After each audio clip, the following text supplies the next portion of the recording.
So that's where you get the big gains. They're also, more likely than not, the ones that are illegal, that are operating without licenses, without concession agreements, not paying the right taxes, wages, etc.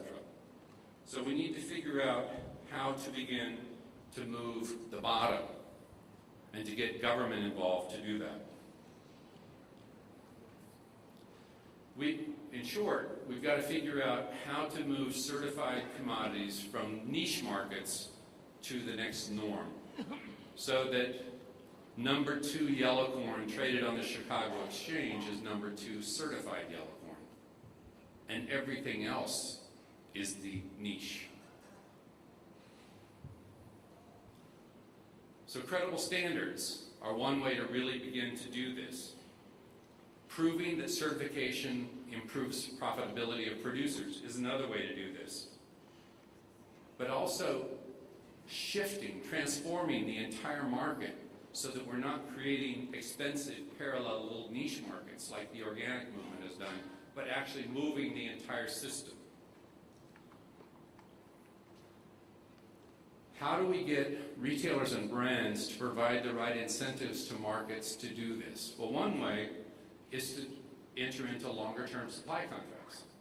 3, 5, 7 years. Companies are beginning to do this already because they're worried about risk, about the availability of raw materials. So getting one company to lock in over 5 years gives a trader an incentive to begin to go out and find producers that are certified. Getting 2 companies to do it is even more of an incentive. But we can also get different companies to pool commitments over different periods of time. Not to pool their purchases, but to pool their commitment to purchase certified products. And if we get 3 or 4 or 5 companies, then you've got a lot of volume over a longer period of time.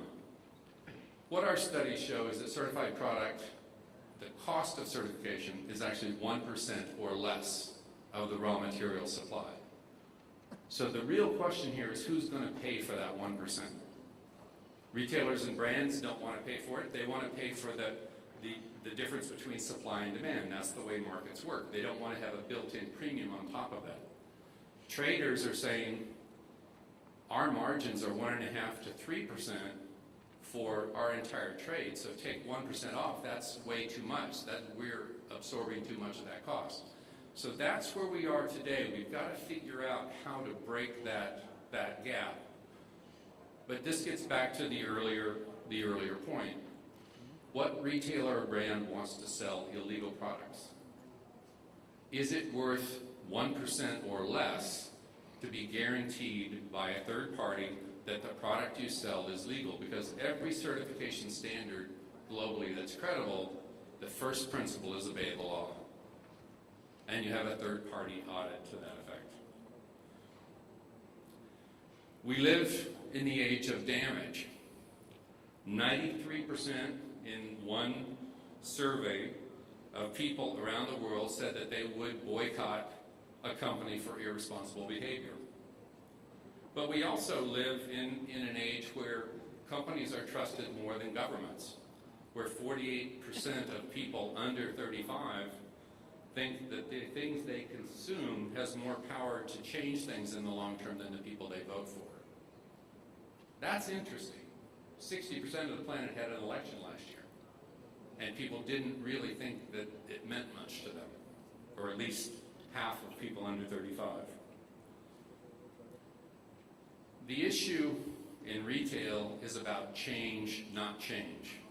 It's about changing the way you make your money, the way you run your business, not changing how you spend your profits. It's about fundamentally changing rather than changing.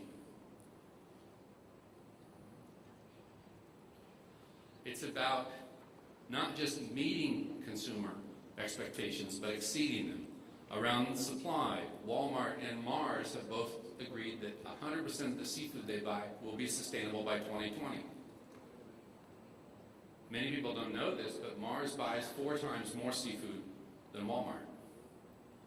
And it's for pet food. It's also about product origin. Carrefour in China puts on the label where the product comes from.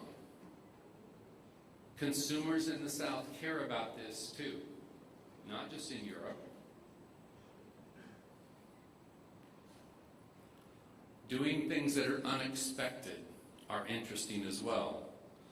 So M&S has coined the phrase swap, and this means that you shop with us, swap your old clothes, and we want to recycle as much volume of used clothing each year as we sell for new clothing, so that there's some kind of a balance